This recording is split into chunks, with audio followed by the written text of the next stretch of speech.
understand me. I know you understand me.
Verulegir ráðherra, aðrir fundargestir. Velkomin til þessa fundar félags atvinnurekenda með þessari fyrirsögn skilkeppnin okkur samkeppnishafu matarverði. Sem nýkjörinn formaður stjórnar félags atvinnurekenda mér ljúft að setja hennar fund, en það fundar þetta hjartarsmál fyrir mig, sérstaklega þeirra matur annars vegar, eins og sést af mér. Mín fyrirtæki tengjast ekki matvælagerðinum, en að sjálfsögðu ég neytandi matvæla eins og fram hefur komið.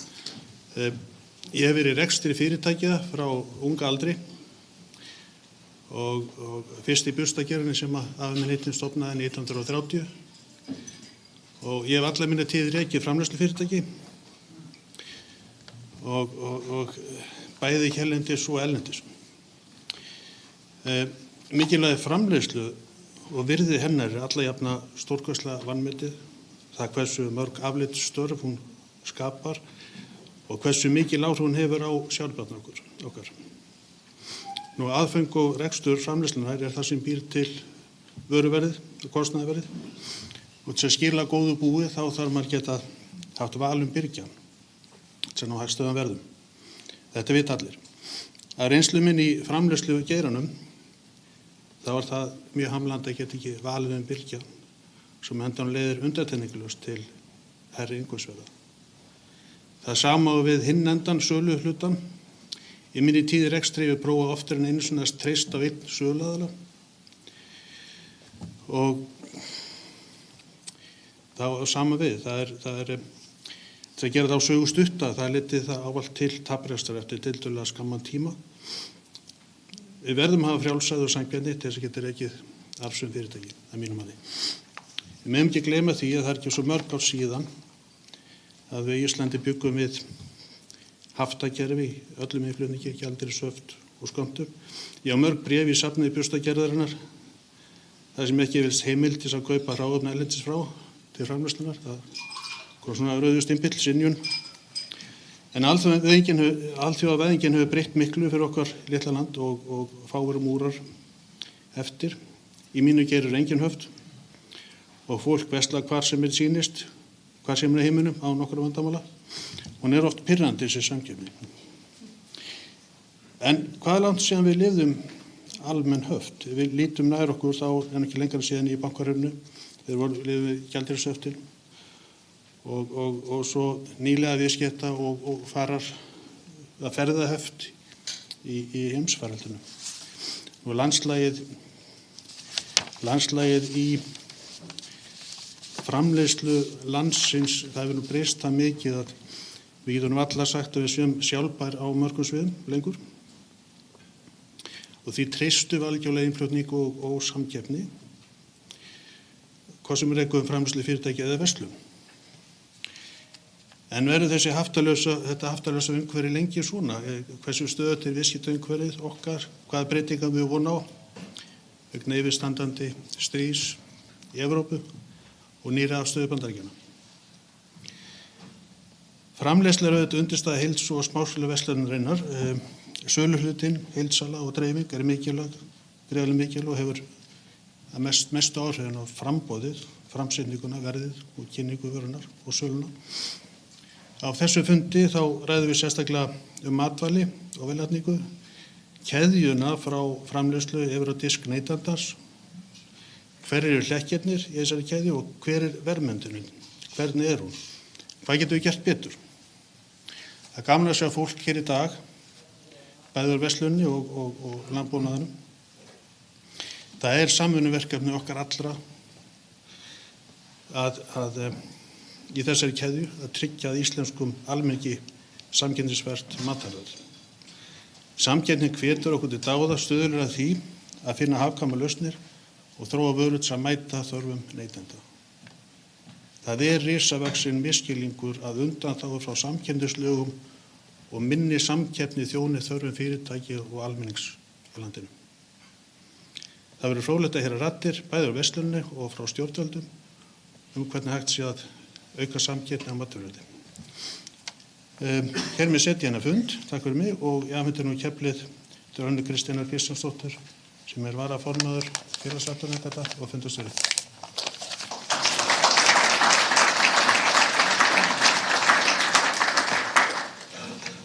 Góðan daginn öll smul og bara hjartanlega velkomin. Anna Kristín heiti ég. Ég varaformaður en ég jafnframt formaður SÍA, Samband Íslenskra auglýsingastofa. Og ég vil nú bara segja að ég fór í búðin í gær og og ég horfi nú oft onni í þessa matarkörfu og spá í kostnaðinn og svona, en í gær sá ég bara hendur. Og það var eitthvað þannig að því maður búin að vera undirbúa sig fyrir daginn í dag að ef maður bara spáir í því hversu mörg störf koma að einni matarkörfu og hvort sem það innlent eða erlent. Og það var bara, og líka því að ég starfa á auglýsingastofu, þá veit ég hvar við komum að. En keðjan löng, klárlega, og við ætlum að fara yfir það í dag og við erum með örugglega alla vinkla, allavega sem flesta úr þessari keðju og ég hlakka bara til að hlusta. Við ætlum að byrja á að fá hana Hönnu Katrínu Friðriksson, atvinnuvegaráðherra. Þú hefur nú verið hér áður fundastjóri 2015 og 16 á þessum fundum og gerði það vel. Til hamingju með ráðherra sætið. Þú hefur náttúrulega verið fyrir hönd Viðreisnar á þingi og við viljum bara bjóða þig hjartalega velkomna. Gjörðu svo vel.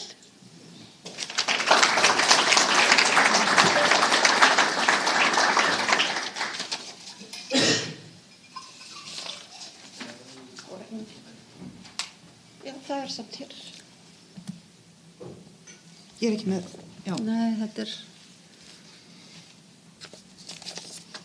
myndin þína. Já, Takk fyrir kella. Ágætu fundagestir, það gott að vera hérna og það ánægilegt fyrir mig sem ráðherra atvinnuvega að taka þátt í svona opnum fundum þetta mikilvæga málefni.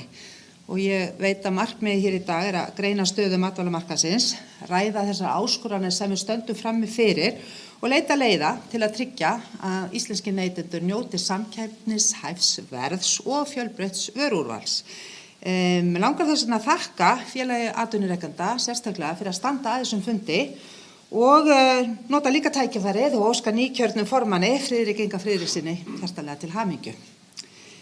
Við vitum að matur grunnþörf og tilgangur manneskjunnar hefur í gegnum mannkynssöguna snúist meira að minna það að tryggja sér og sínum björg í bú. Þegar maður kíkir á tölfræðina, söguna, þá sést að miðja síðustu öld eða í kringum 1950 þá fór önnur hver króna hjá meðal fjölskyldu í það að kaupa í matinn. En upp frá því hafa hlutirnir breyst hratt. Í kringum 1970 fór þriðja hver króna meðal heimilis til matvælakaupa, árið 1990 var það 5. hver króna og árið 2010 var það orðið 6. hver króna sem fór í matinn. Og þetta hlutfall, 7. hver króna eða 17% cirka af innkomi meðal fjölskyldu hefur haldið stöðugt, tiltölulega stöðugt síðustu ár. Matarverðið hefur með öðrum orðum hækkað í takt við annað verðlag. Og í samanburði má segja að í Evrópu sína tölur frá árinu 2021 að hlutfalli 14,3% eða 7. hver króna og í Bandaríkjunum árið 2023 var hlutfallið 12,9% eða 8. hver króna. Þannig lítur nú samanburðurinn úr. En þessi bylting úr annarri hverju krónu í 7. hverju krónu hana má rekja til mikilla framleiðuna aukningar í matvælaframleiðslu, þar sem að tækni hefur létt undir með fólki í erfiðustörfum og önnur nýsköpun hefur haft áhrif. Og þá má síðan auðvitað nefna þar sem við þekkjum ekki síst hér að aukin viðskipt á milli landa hefur skipt gríðarlega miklu máli, auk þess sem að verslunin sjálf hefur náð miklum árangri í vörustýringu og birgðahaldi. Þannig á sama tíma og við fögnum þeirri þróun þá erum við meðvituð það að enn verð á matvælum hærra hér á landi en í flestum öðrum löndum.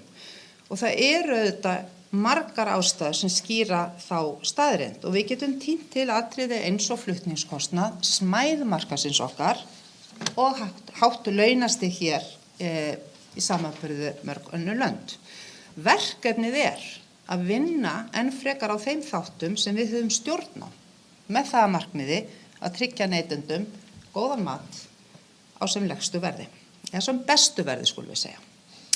Þannig við þurfum að nýta alla möguleika til að draga úr kostnaði og skapa hagstæðari aðstæður fyrir bæði innlenda framleiðslu og innflutning.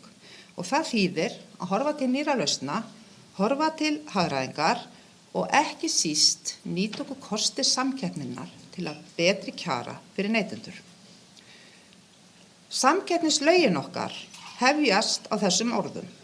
Lög þessi hafa það markmið að efla virka samkeppni í viðskiptum og vinna þar með að hagkvæmari nýtingu framleiðsluþátta þjóðfélagsins. Í þessari markmiðsgrein laganna endurspeglast að virk samkeppni er ein af grundvallarforsendum þess að hér ríki og þrífist heilbrigt hagkerfi. Samkeppnin hvetur til nýsköpunar og hvetur til skilvirkni við framleiðslu. Hún leiðir til bættra þjónustu, aukinna gæða og meira úrvals. Og síðast en ekki síst stuðlar samkeppni, heilbrigð samkeppni að því að verðmyndun sé eðlileg og kemur í veg fyrir fákeppni sem getur lætt til hærra verðs og lakari þjónustu fyrir neytendur. Þannig að frjáls og sanngjarn samkeppni er forsenda þess að neytendur njóti valfrelsins og fyrirtækin hafi hvata til nýsköpunar og þróunar.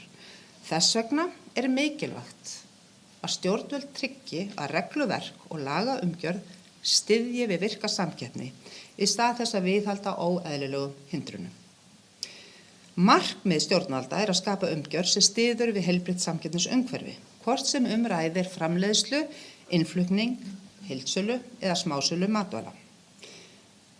En það eru þó mikilvægar og rökréttar undanþágur frá frjálsri samkeppni sem þjóðir almennt halda í heiðri.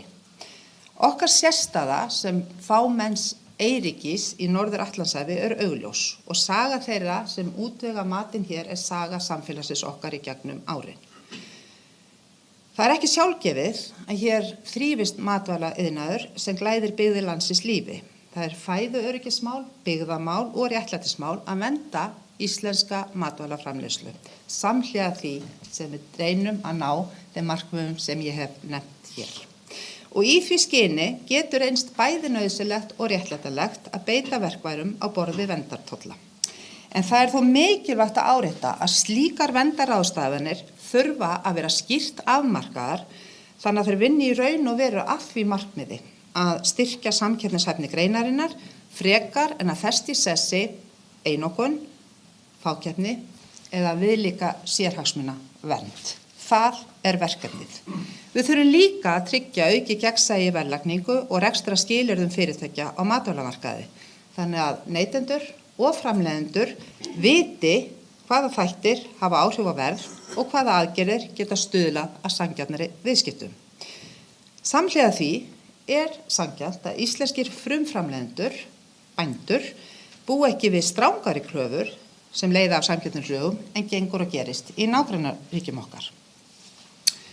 Mér langar að nefna hér nýlegt dæmi þar sem við fórum út af sporunum. Það er frá síðastliðnu vori þegar frumvarp breytingar á búvörulögum breyttist svo í meðförum þáverandi meirihluta Alþingis að á endanum var milliliðum í landbúnaði, afurðastöðvum, veittar miklum mun drýgri undanþágur frá samkeppnislögum en upphaflega var lagt upp með og þekkist í nágrannalöndum okkar. Og eins og þið sennilega flesti vitir er að vænta niðurstöðu Hæstaréttar stjórnskipulegt gildi þeirra lagasetningar, verklagsins sjálfs og þá hef ég þegar lagt fram frumvarp sem draga þessar breytingar tilbaka. Eftir stendur þá að ná því markmiði sem upphaflega var stefnt að með upphaflega frumvarpinu, það er að tryggja frumframleiðendum, bændum, sambærileg skilyrði til hagræðingar og þekkist í nágrannalöndum okkar. Og þessa nýja frumvarps er að vænta strax í haust og þar verður tekið mið af þeim ábendingum sem bárust upphaflega frumvarpið en við munum jafnframt gæta þess að undantekningar heimildirna leiði ekki til einokunarmarkaðar og ábatinn af þessum heimildum sem veittar verður skili sér raunverulega til þeirra sem til var ætlast, bænda og neytenda. Það er meginatriði þeirra undanþága sem í gildi í samanburðarlöndum okkar. Lögin sem voru sett í fyrra tryggðu það ekki. Það hefur verið kallað eftir því líka að hægt sé að bregðast fyrr við þegar framboð innlendra framleiðslu sem nýtur tollverndar er ekki talið nægilegt og ég veit þið þekkið þetta samtal mörg. Hagaðilum hefur reynst erfitt oft að verða sammála það hvert raunverulegt framboð og þróunin hefur verið svo að það búið að binda allt fyrirkomulagið í lög, þannig að ráðherra hefur ekki svigrúm til ráðstafana án atbeina Alþingis. Það leiðir að því að tollar teljast til skatta og stjórnarskráin gerir áskilnað að sköttun skuli skipa með lögum en ekki stjórnvaldsfyrirmælum. Þannig að breytingar á fyrirkomulagi að þessu leyti þarf að ígrunda vandlega og gæta þess að þær rúmist innan marka stjórnarskrár. Og það ljóst að í því skyni þarf oft virkara samtal og árangsríkara en kannski hefur verið reyndin oft.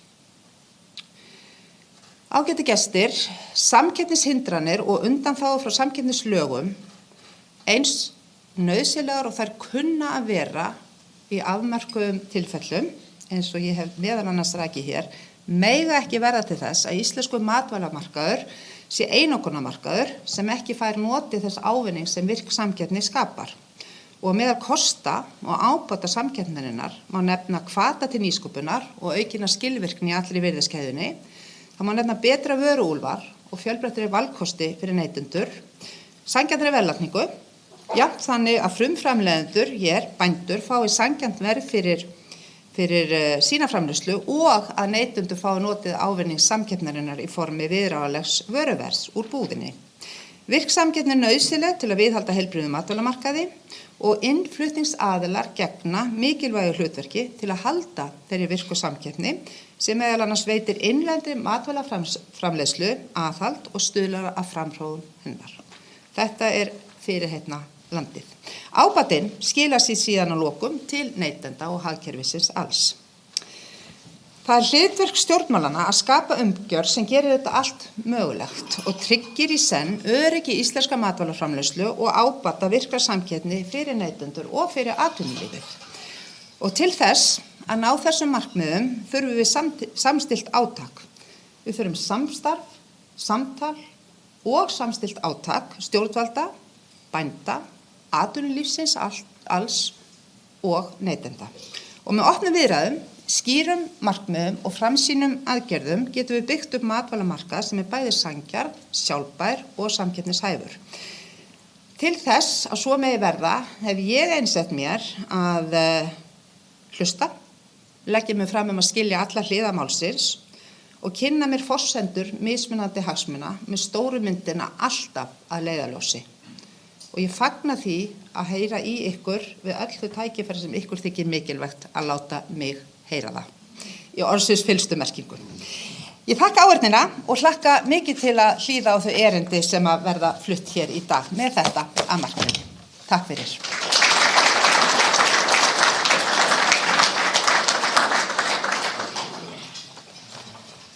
Takk fyrir þetta, hæstvirtur ráðherra. Og þá er ekki úr vegi að demba sér í tölur og við ætlum að fá hann Snorra Gunnarsson sem er sérfræðingur á greiningarsviði Hagstofu Íslands. Hann ætlar að fara yfir verðlag á Íslandi og í Evrópu. Snorri er tengiliður Hagstofu Íslands við evrópska samanburðarverkefnið ECP frá 2011 og eins og segir fer yfir verðlagið. Ég ætla að finna glærurnar hérna.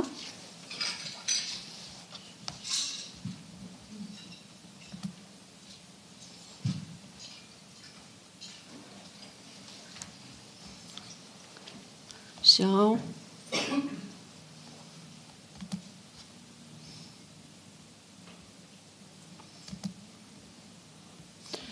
Ólafur, ég held að þú þurfa að hjálpa mér. Þú er búin að skipta tölvu hérna á síðustu stundu. Hvert settu þetta? Sko, það er skörinn farin að færast upp í bekkinn þegar ég er beðin tækniaðstoð. En þetta er það hérna. Sko. Þú þurfti hérna að bara mæta. Já, þetta er bara svona þegar að skipta á síðustu stundu, sko. Snorri, gjörðu svo vel.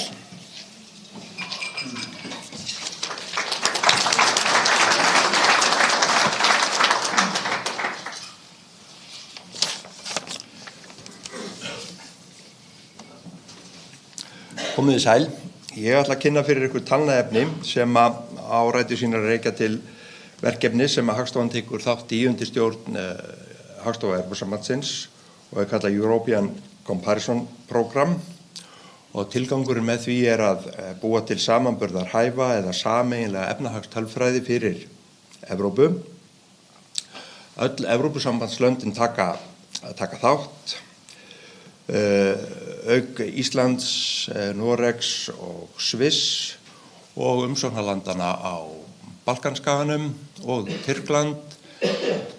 Kosovo tekur þátt að einhverju marki og Úkraína, Moldóva og Georgía eru þegar byrjuð þessa vinnu þó að það sé ekki ennþá farin að birtast nein gögn frá þeim, en það styttist víst í það. Grunnurinn að þessu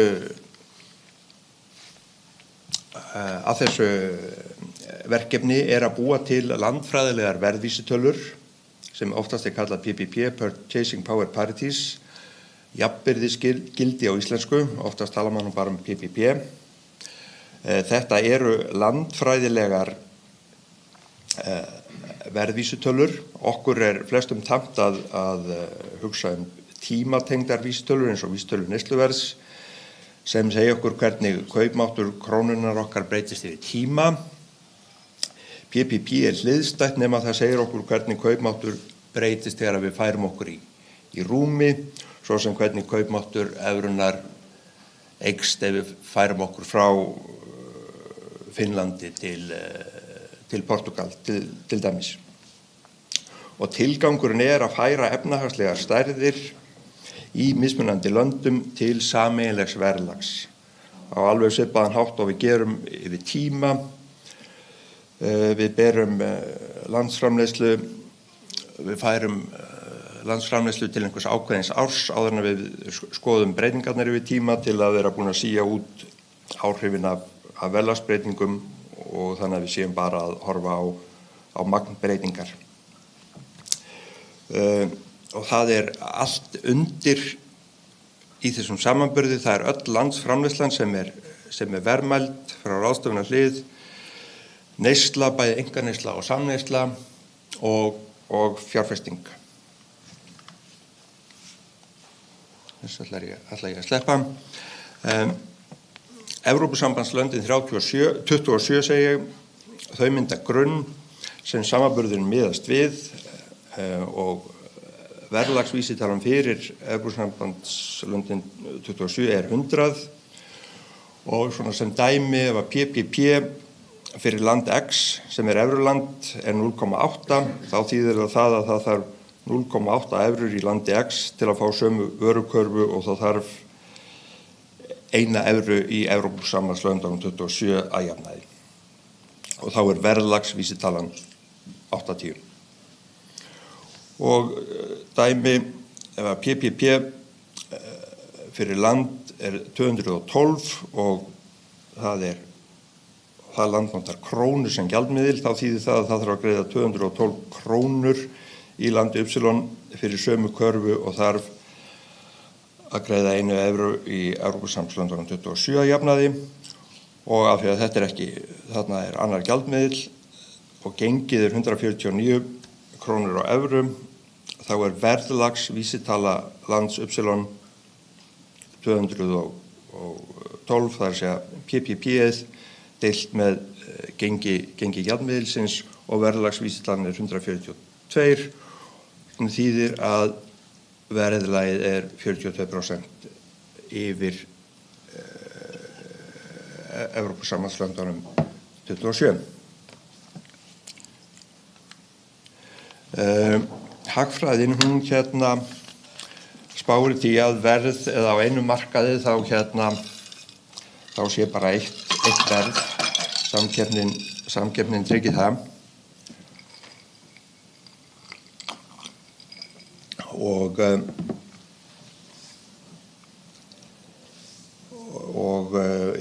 sem að manni finnst meika sens að sama varan sé ekki seld á ólíkuverði og tilgangurinn með því að búa til sameiginlegan evrópskan innri markað var að virkja samkeppnina til að láta til að lækka verð eða fá samkeppnisverð í öllum löndunum, búa til einn markað. Og þá spáir hagfræðin því að verðið leiti saman. Og þarna á þessari mynd sjáum við efri línan, sú rauða. Hún sýnir breytileikastuðul fyrir verðlagsvísitölu matar og drykkjar. Breytileikastuðul, þetta staðalfrávikið deilt með meðaltalinu. Þess að segja bara hver dreifingin á verðlagsvísitölunum. Og rauðalínan sýnir 27 innri markaðslönd. Þetta eru löndin sem hafa verið í Evrópusambandinu frá 2004 eða fyrr, og Noregur, Ísland og Sviss. Það að segja að þau hafa verið hluti af innri markaðnum öll frá 2004.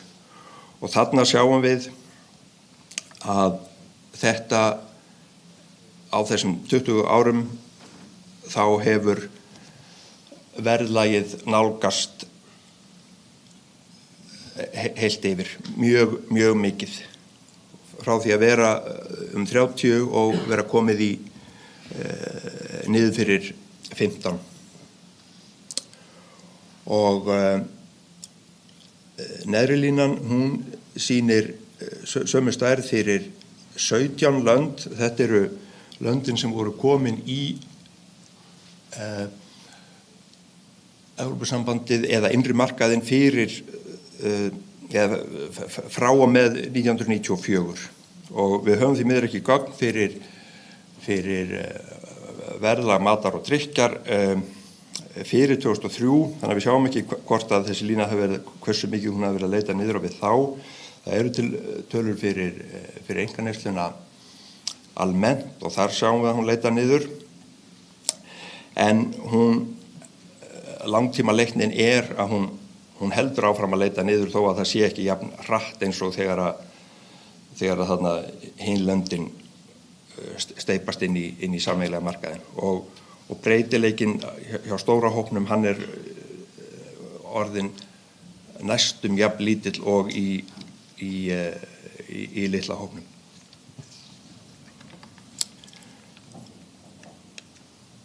Hérna sjáum við svo verðlag á mat og drykk í Evrópu árið 2023 og þarna erum við í næst efsta sæti, næst á eftir Sviss og þar sem að verðlagið 40% yfir Evrópusambandslöndunum að jafnaði.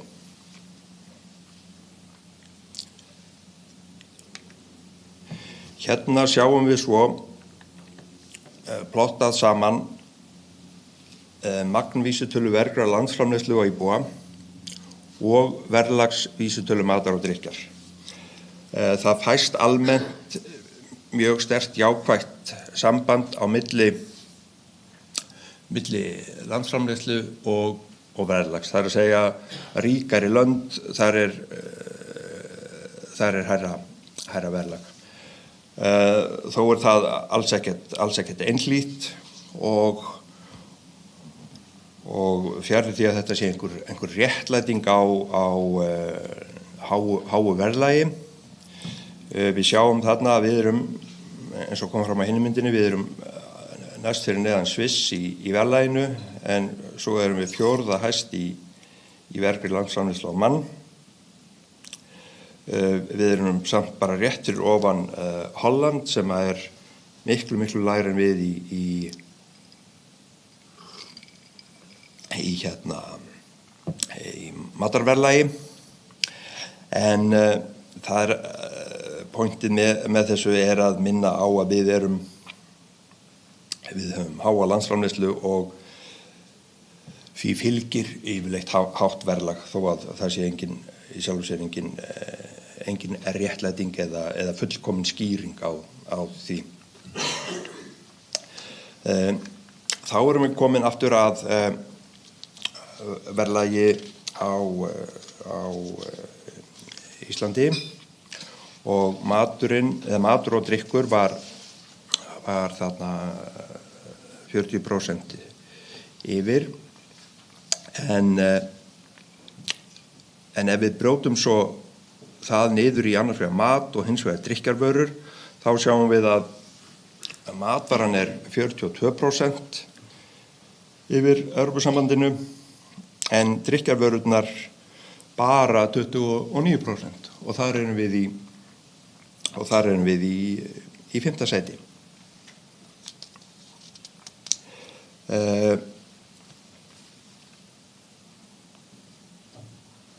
Svo ef við greinum matvöruna sem í heild 42 yfir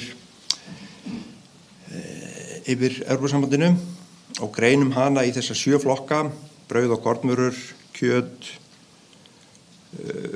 fisk, mjólkost og egg, oljur og feitmeti, grænmeti, kartöflur og fleira, og svo aðra matvöru. Þá sjáum við að það svolítill munur. Brauð og kornvörur eru 49% yfir Evrópusambandinu, kjöt 64%, fiskur 9%, mjólk, ostar og egg 168%, oljur og feitmeti 15%, grænmeti og kartöflur 30% og önnur matvara 40%. Og tölurnar hana fyrir ofan sína röð Íslands árið 23. Þannig við erum þarna yfirleitt í efstu sætunum nema fyrir fisk og oljur og feitmeti. Ef við skoðum þetta svo yfir tíma, yfir þann tíma sem við höfum gögn, og athugið að þessar vísitölur, þær eru að segja, þetta samanburður á hverjum tíma. Það að segja, við getum ekki, þetta ekki absolutt breytingin á Íslandi milli ára. Þannig að það að fara úr 100 í 110 þýðir ekki að verðlag á Íslandi hafi hækkað 10%. Þetta bara hvernig vorum við í samanburði við Evrópusambandið á ári 1 og hvernig erum við í ári 2. Á árið 2. Og þarna sjáum við að í upphafi aldarinnar þá erum við mjög há, og í fyrsta sæti þarna alveg 4 árin og allt upp í 76% yfir meðaltalinu. Síðan í fjármálahruninu þá hrynur líka krónan, og það gerir að verkum að verðlagið í þessum samanburði fellur. Þetta náttúrulega ekkert sem við upplifum sem einhverja útsölu, það var óða verðbólga eða há verðbólga á þessum tíma. Þannig að þetta var ekkert sem neytendur á Íslandi voru að njóta góðs af, en það var hins vegar ódýrt að koma til Íslands og í kjölfarið spratt náttúrulega túrismin út eins og við vitum. Síðan svona jafnar þetta sig smátt og smátt með tímanum, og ef við skoðum svo árin svona næst okkur í tíma, þá sjáum við að við erum búin að endurheimta stöðu okkar í röðinni, svona, næstum því ekki alveg, en hins vegar eru súlurnar sjónarmun lægri þarna lengst til hægri. Það er að segja að við virðumst hafa verðlag á Íslandi virðist hafa leitað nær Evrópu meðaltalinu frá því sem var í upphafi aldarinnar. Og þetta svo maturinn sérstaklega, þessi mynd lítur ósköp svipað út, enda vegur maturinn stærst í mat og drykk. En svo ef við skoðum drykkjarvörur, þá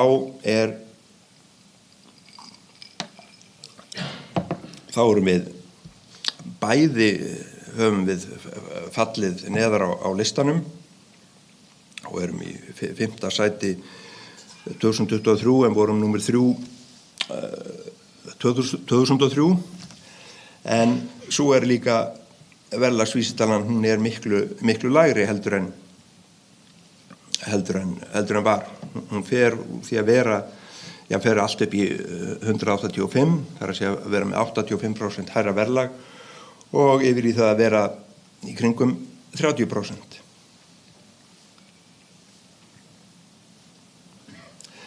Hérna klikkaði nú svo eitthvað hjá mér.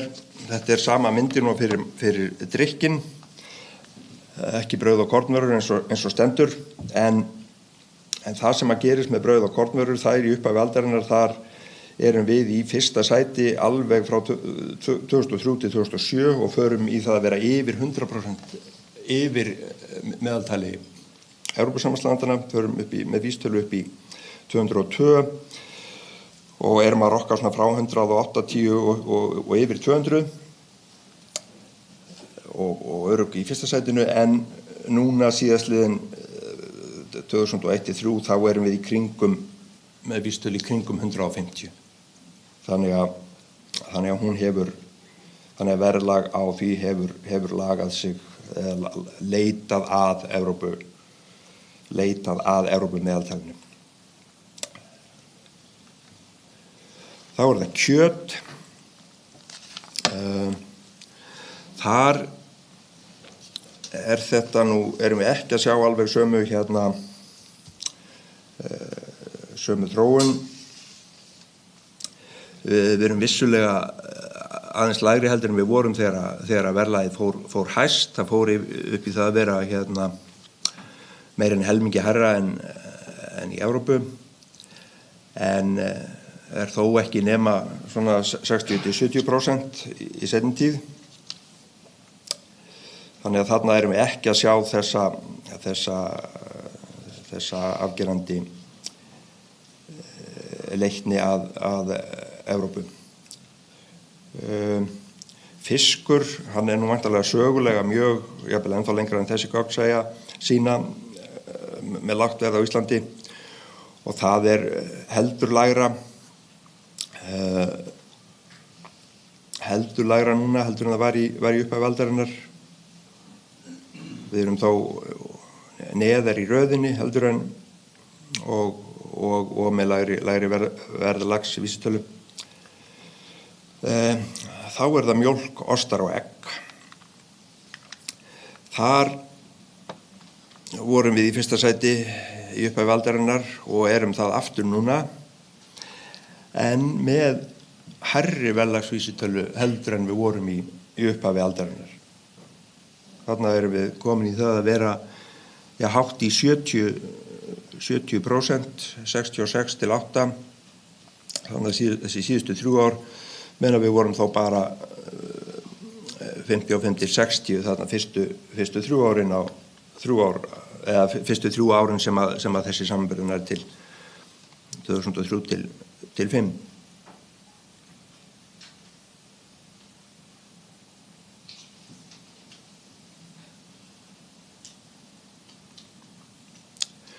Þá það olíur og feitmeti.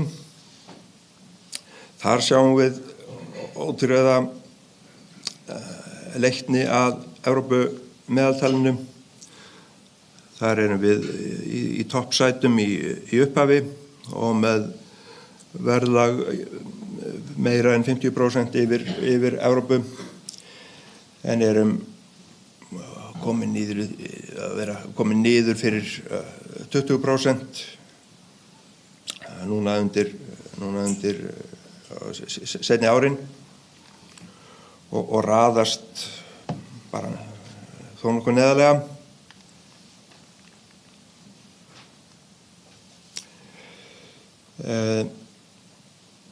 Þá það grænmeti, kartöflur og fleira. Þar sjáum við líka þessa leikni til Evrópu meðaltalsins. Erum í byrjun í kringum 50% yfir meðaltalinu og erum komin niður fyrir það að vera 20% yfir því og raðast í 10. sæti 2023. Og svo önnur matvara, þar þetta ekki svona kannski alveg jafn skýrt, en þó virðist hún hafa lækkað líka. Almennt sjáum við að, og þá nú að vísa til myndarinnar hann í byrjun, þar sem að samleikni verðsins að vöruverð leitar nokkuð afgerandi saman í Evrópu. Við sjáum það hins vegar ekki jafn afgerandi fyrir þjónustu, það hægt að skoða annars vegar þjónustu og hins vegar vörur, þar gerist það ekki, og svo vörur sem við vitum að það eitthvað annað en hrein samkeppni sem ákveðir verðið eins og áfengi og tóbak, þar leitar verðið heldur ekki saman og þarf kannski ekki að koma á óvart. En svona í flestum vörum gerist það í Evrópu almennt.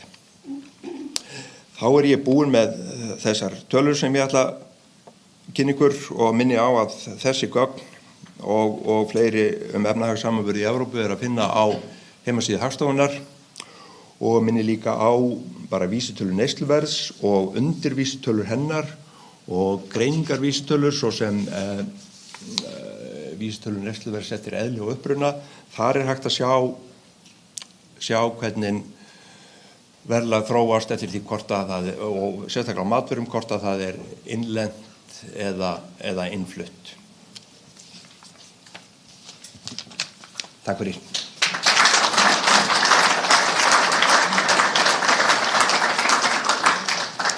Takk kærlega fyrir þetta, Snorri. Ég ætla nú bara að gera klárt hérna áður en að ég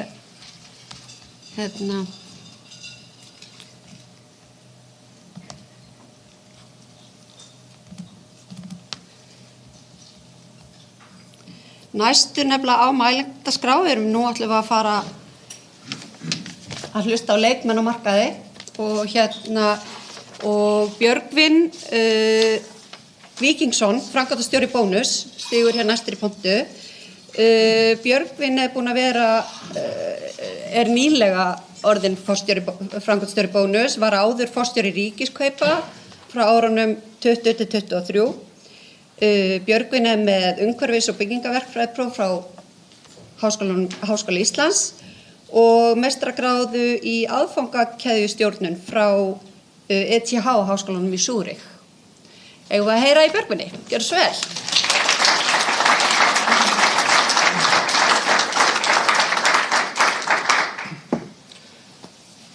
Takk hérlega fyrir. Gaman að fá að vera með ykkur í dag og sérstaklega skemmtilegt viðfangsefni sem gaman aðeins að fá að taka okkar snúning á. Ég ætla bara að demba mig beint í þetta og ég ætla að byrja á því sem ég kalla hagkvæmnisþversögnin. Og þetta það sem við eftir að koma að mörgu sinnum í gegnum mína kynningu og ég tel að þetta eftir að koma mörgu sinnum upp í gegnum kynningar víðsvegar í dag. Ef ég myndi spyrja salinn núna að þá tel ég að salurinn sé sammála því að meiri samkeppni sé auki hagkvæmni. Við erum sammála því að auki samkeppni búi til meiri hagkvæmni. En á sama tíma, ef ég spyr þennan nákvæmlega sama sal, að þá giska ég á það sama að ef ég segi aukið magn, að það muni líka búa til meiri hagkvæmni. En við erum með 2 mismunandi vinkla. Við erum í rauninni með 2 tannhjól og þessi 2 tannhjól eru svolítið sérstök og þessi þversögn í rauninni, við notum orðið í dag samkeppni. Mér langar að hugsa pínlítið orðið hagkvæmni. Hvernig aukum við hagkvæmni? Þegar við snúum samkeppnishjólinu og við ætlum að auka samkeppnina, þá erum við að einhverju leyti á einhverju stað í keðjunum sem ég að fara að tala um eftir að minnka magn í keðjunni og þar kemur þversögnin. Leiðum við minnkum magnið, þá erum við að minnka hagkvæmni.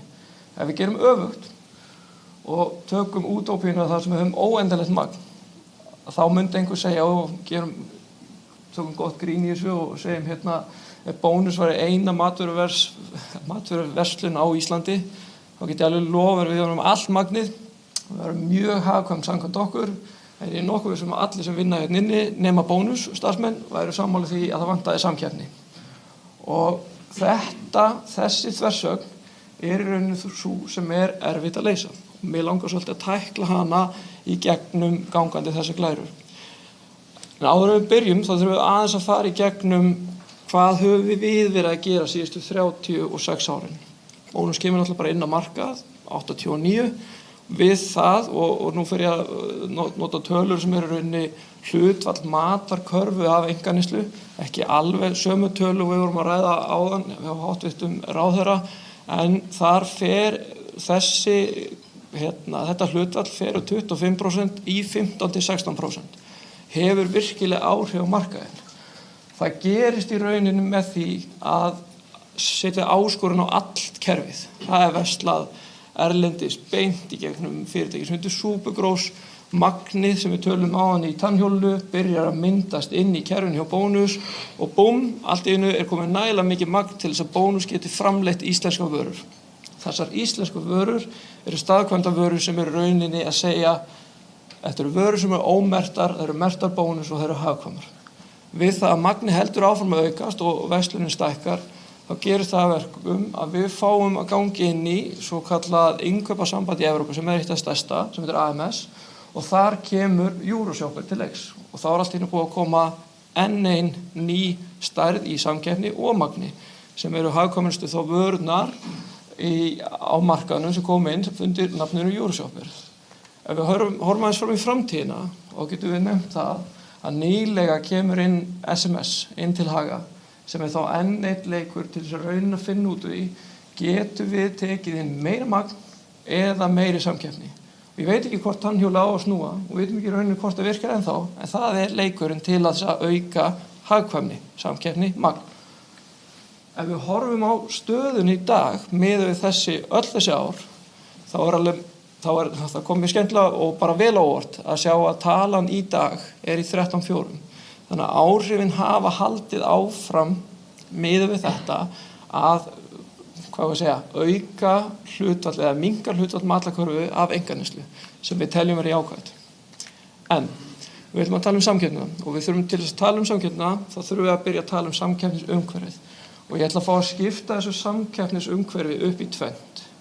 Eitt matarkarfan og hitt eru aðfangakeðjurnar sem við öll vinnum með og það sem kannski alltaf skemmtilegast að byrja á það bara í heimahaganum. Matarkarfan sem Íslendingar eru að kaupa frá Bónus í dag lítur nokkurn veginn svona út með nokkrum forsendu að sjálfsögðu. En 41% af körfun í dag til mikill ánægju landbúnaður og sjávarfang. 22% ofan á það síðan íslensk framleiðsla. Það segir ekkert annað en það að Íslendingar eru að velja íslensk og Bónus að hvetja til þess að versla við íslenska framleiðslu og íslenska bændur og landbúnað þar að segja. Og landbúnaður bæði vegi allt spektrumið, egg, kjöt, kjúklingur, allt sem fylgir inn í því grænmeti eins og við þekkið það. Restin af körfunni, og þessi 63% restin af körfunni skiptist svo milli bónusinnflutningur og heildsalar. Og þetta skiptist svona nokkurn veginn, 22-15% og þetta vekur upp í rauninni þessa spurningu og hvað með það? Hvað með þessa körfu? Þessi karfa samkeppnishæf? Og hún hagkvæm? Hvernig hún miðað við nágrannalöndin? Og það sem kannski, ég var ekki með svona fína tölur eins og hér fóru undan frá Snorra sem bara bakkaður upp af öllum helstu miðlum, en við gerðum stikkprufur. Og ég ætla að reyna að fá að útskýra þessar stikkprufur hvernig við tókum markaðinn Danmörk, Svíþjóð og Bretland. Þetta eru cirka 60 vörur sem hoppa í hverri súlu fyrir sig og það sem þetta graf ekki auðvelt til að skilja, þá ætla ég að reyna að byrja að fókusa bara á fyrsta sem bleika súlan. Þessi súla, hún táknar það ef við horfum á Danmörk, það þýðir það að einhverju vörur í flokknum landbúnaði voru samkeppnishæfar og gott betur en það, jafnvel 10% ódýrari í krónutölu í Danmörku miðað við Íslandi. Ef við förum með sömu vörur yfir til Svíþjóðar, þá eru þær líklega í kringum 10-15% hærri og svo Bretlandi aftur 10-15% hærri.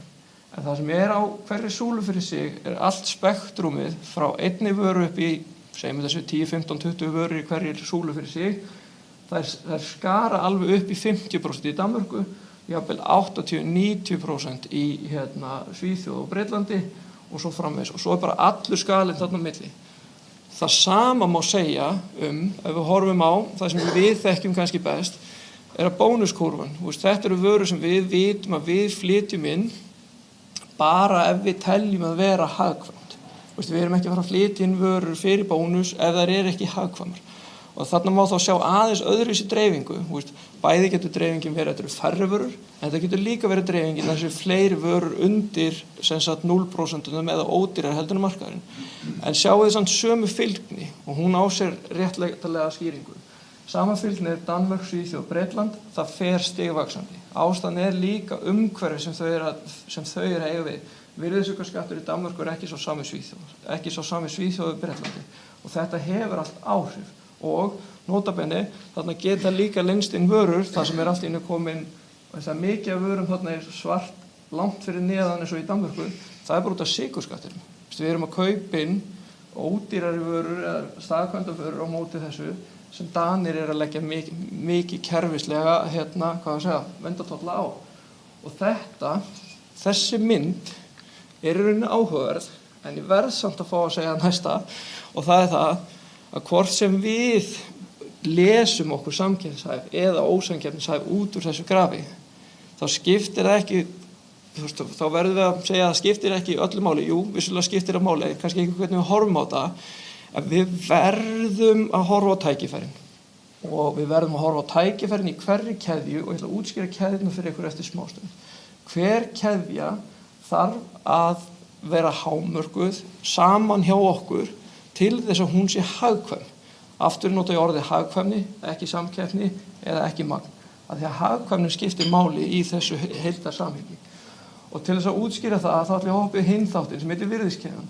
Og virðiskeðjan, hún er temmilega mjög einfölduð hjá mér hérna. Og ég ger mig grein fyrir því, komandi úr meistaranámi í aðfangakeðjustjórnun, að þetta er eins einföldu mynd og hægt til þess að búa til virðiskeðja allra matvöru á Íslandi. En þarna ertu með bændur, með framleiðslu, þú ert með vinnslu, með dreifingu, innflutning, tollar og gjöld, þú ert með heildsala, smásala og neytendur. Þessar keðjur eru 3 sem við ætlum að tala í dag. Fyrsta keðjan er landbúnaður, önnur keðjan er heildsalar, þriðja er framleiðendur og það sem við eigum allt sameiginlegt, allar þessar 3 keðjur eru sameiginlegt, að þær eru allar með sömu neytendur. Og það er líka eitt annað sameiginlegt, að þær eru allar með smásala. Og smásalarnir eru þó ekki bara bónus. Við setjum okkur þarna það sem þetta er okkar glæra. Og við gefum okkur það að við þurfum að segja, fyrst að við erum endinn, síðasti hlekkurinn fyrir neytenduna, þá verðum við að trúa því að við þurfum að spyrja hvernig aukum við samkeppni í allri keðjunni. Ekki bara hjá okkur, við þurfum líka að spyrja þá spurningu, en hvernig aukum við samkeppni í allri keðjunni, af því að við erum stoppurinn. Og ef við horfum aðeins á það, og þá langum við að flækja þetta aðeins, en reyna að gera það eins einfaldan mót og hægt er, að við byrjum á að kíkja á virðiskeðjuna landbúnaður.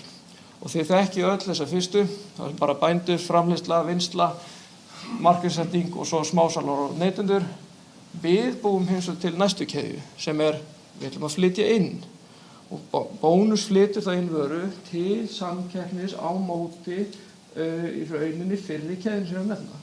Og á glærun hérna fyrir frá mig er ég með 2 þætti, 2 lykilþætti. Sá efri er hvernig erum við samkeppnishæfari og svo neðri er hvað gerum við fyrir neytendur. Við þurfum að horfa á bæði. Og ef við horfum á fyrri, við viljum bæta hag bænda á íslenskar framleiðslu og við gerum það í rauninni með að setja mikið magn og framstillingar í okkar búðir. Ef matakarfan sem ég sá áðan, við vorum að tala að hún er 40% landbúnaður, 60%, 63% landbúnaður og framleiðsla. Þannig að við erum að gera þetta og við munum alltaf halda áfram að gera þetta.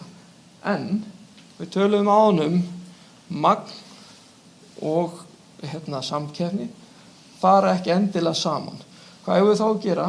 Jú, við þurfum að challengea þessari keðju með því að auka hag neytenda á sama tíma, með að vera alltaf á varðbergi með innflutningi og kaupum og kvóta til innflutnings. Og það kemur svolítið inn á það að allt umhverfi sem við vinnum með er í rauninni stilt, eða á í rauninni okkar mati að vera stilt til þess að hámarka hagkvæmni í þessu systemi. Og ef að það væri hagkvæmt og ef það væri optimal, þá væri gott balans á milli 2 grænu þáttana. Það verður gott balans á að leyfa frumframleiðendum að hámarka sína hagkvæmni en á sama tíma að hafa ákveðið frelsi í tollum og gjöldum til þess að vera þessi yin og yang sem við erum að horfa á hérna í þessum 2 tannhjólum. Við höfum að horfa á næstu keðju, af því að bónus snertir allar þessar keðjur. Næsta keðja, hún er allt öðruvísi og það spilum við allt annan leik.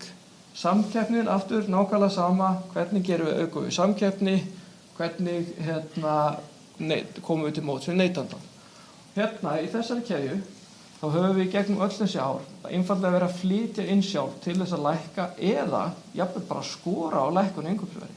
Af því þarna með að skora þá erum við ekki að segja neitt annað en við finnum vörur sem við teljum að geti verið keyptar inn öðruvísi og hvað hefur gerst á þessu tímabili? Jú, heildsalar og aðrir hafa þurft að spila leikinn með þessari keðju til þess að verða betri.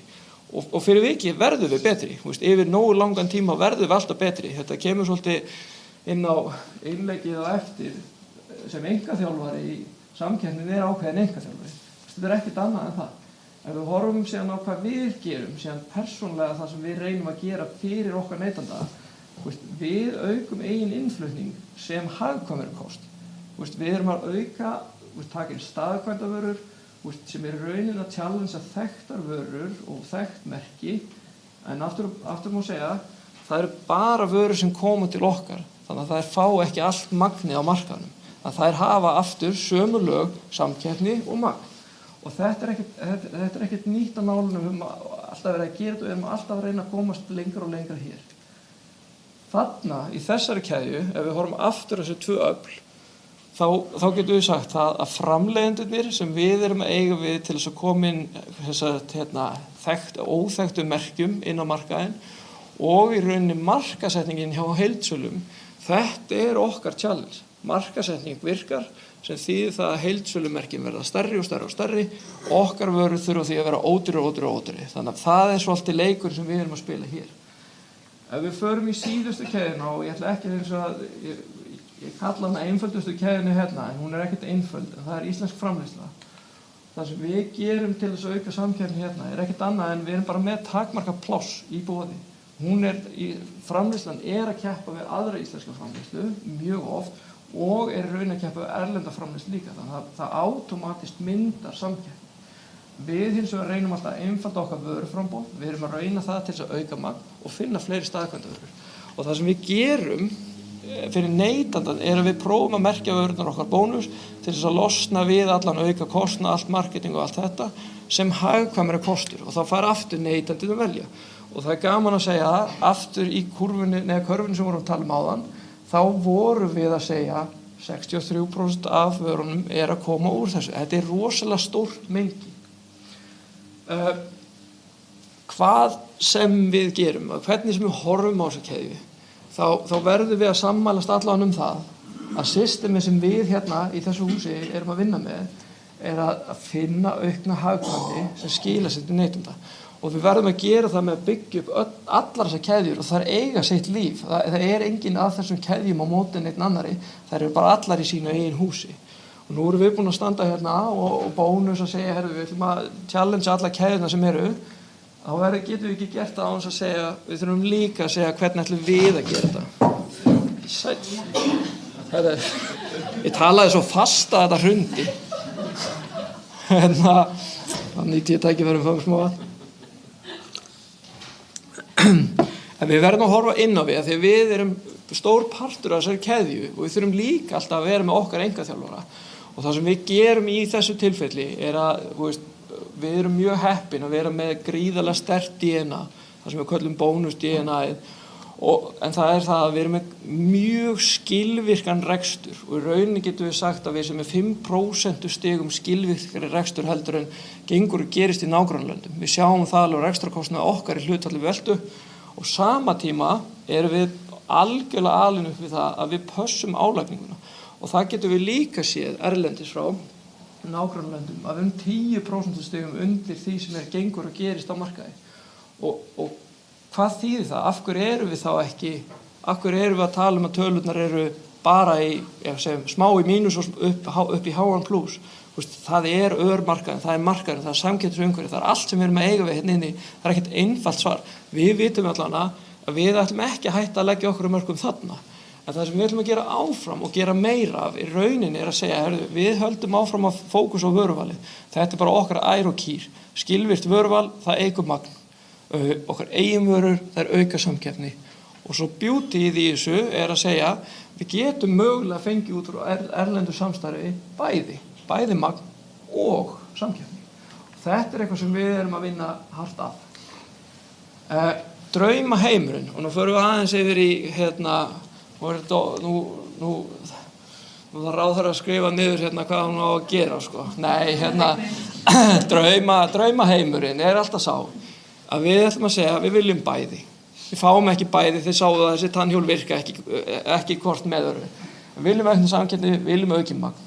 Við gætum sagt, samkeppnin hún heldur okkur í formi. Ég steli frá Magga. Samkeppni heldur okkur í formi. Við viljum meiri aðlögun. Og þegar ég segja aðlögun og hraða á breytingar og tollum og gjöldum. Við þekkjum öll þessi dæmi þar sem við erum í skort á eggjum. Þá hefði verið ótrúlega frábært að eiga einhvers konar inngrip sem myndi segja ef það skortur á eggjum þá má flytja inn með lægri tollum. Búm, það ekki búið að nein áhrif á neinar þessum keðjum annað heldur en neytandann. Eða segjum að séu vendatollar á eins og eitthvað sem heitir franskar. Það engin íslensku framleiðandi lengur á frönskum. Má ekki þá fara að aðlaga það hraðar þannig að það gangi upp fyrir okkur. Þannig erum við orðin samkeppnishæfari. Ef við horfum síðan í hinum megin við hólinn, og þá getum við snert á mjög touchy subject, búrlaun, að magni gerir okkur líka hagkvæmari. Þarna þarf að fara að ræða hvernig búum við til skilvirkt kerfi sem leyfir öllum að hámarka sig í local optimum, eða sem sagt að hámarka sína frumframleiðslu getu á Íslandi. Þá erum við búin að optimera bæði. En aftur, við vitum að leið ég sagði það, ég væri til í að sjá það, þá erum við farin að skerða þessa samkeppni sem við vorum að tala um. Opnum þá þennan díalóg saman. Hvað optimal? Hvoru tannhjólinu eigum við þá að snúa? Þetta ótrúlega erfið spurning. Eina sem ég get svarað í dag að þessu tannhjóli munum við halda áfram að snúa. Við höfum alltaf verið að snúa báðum tannhjólum en sikura lagi. Við munum halda áfram að snúa þessum tannhjólum áfram næstu áratugi. Og ég ætla að fá að segja með hag neytenda og í rauninni tímanum eða tannhjólinn sem við þurfum að snúa sem fittar fyrir hvern hóp að hverju sinni. Við erum bara alltaf að reyna að hámarka. Eina sem við þurfum í rauninni að fá, við þurfum að fá alla með í lið til að skilja það að þetta ekki svart og hvítt og þetta ekki eitt tannhjól sem það bara snúast af því þá væri bara geðið að vera bara bónus á Íslandi. En við vitum öll að það meikar ekki heldur sér. Þannig að við munum halda áfram að snúa þessu tannhjóli hvaða hjól sem við snúum á hverju tíma fyrir sig. Ég ætla að segja takk fyrir mig í bili.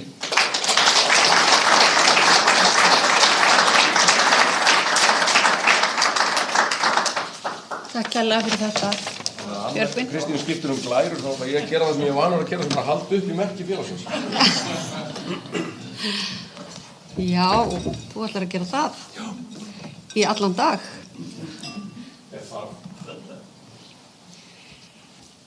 Heyrðu, já, einmitt, best að setja þetta bara í gang hérna. Þetta nefnilega á öðru formi. Hvað segirðu? Heyrðu, þá komið hann í Gretu. Við höldum áfram í smásölunni. Greta framkvæmdastjóri Prís og hún hefur víðtæka reynslu úr atvinnulífinu, hefur starfað í ýmsum greinum en hefur vakið mesta athygli fyrir störf sín á smásölumarkaðnum. Greta María útskrifast sem verkfræðingur frá Háskóla Íslands og í kjölfari starfa hún í fjármálageiranum og upplýsingatæknigeiranum áður en hún fór í smásölugeirann. Greta ætlar að fjalla áskoranir á fákeppnismarkaði. Ertu velkomin, Greta.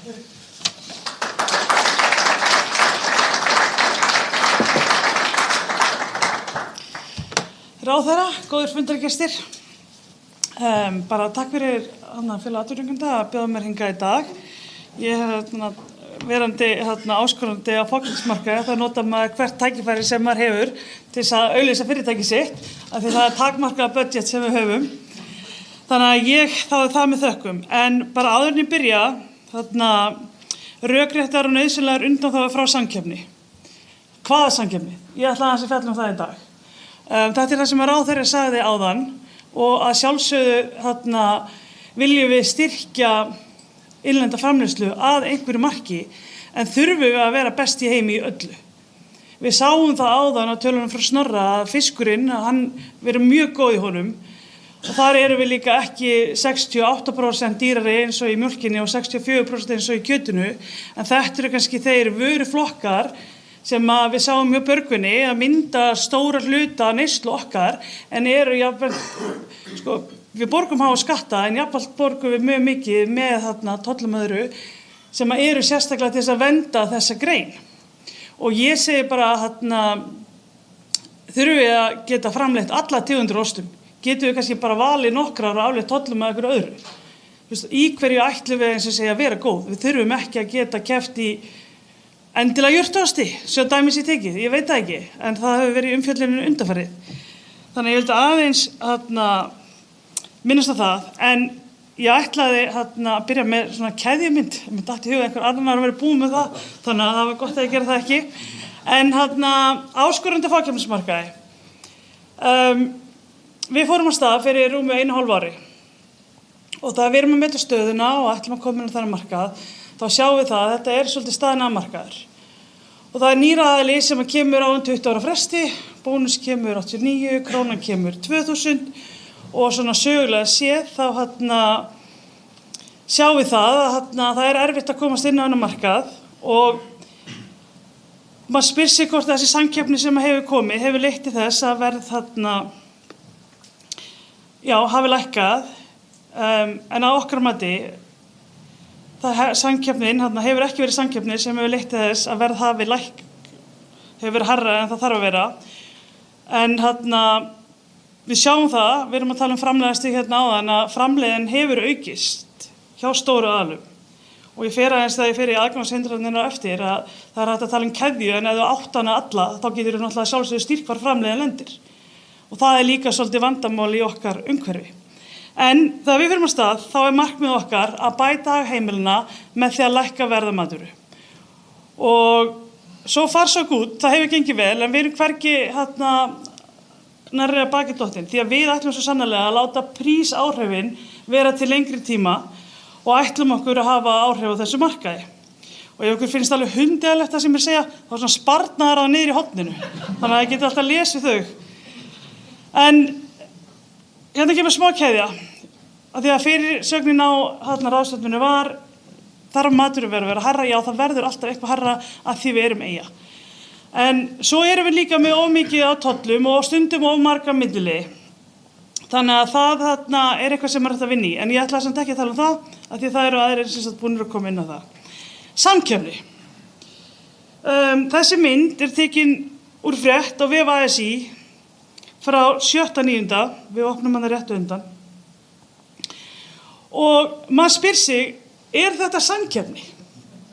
Þegar það munar 1 krónu verðkönnun eftir verðkönnun eftir verðkönnun á því sem að íslensk heimili er að versla.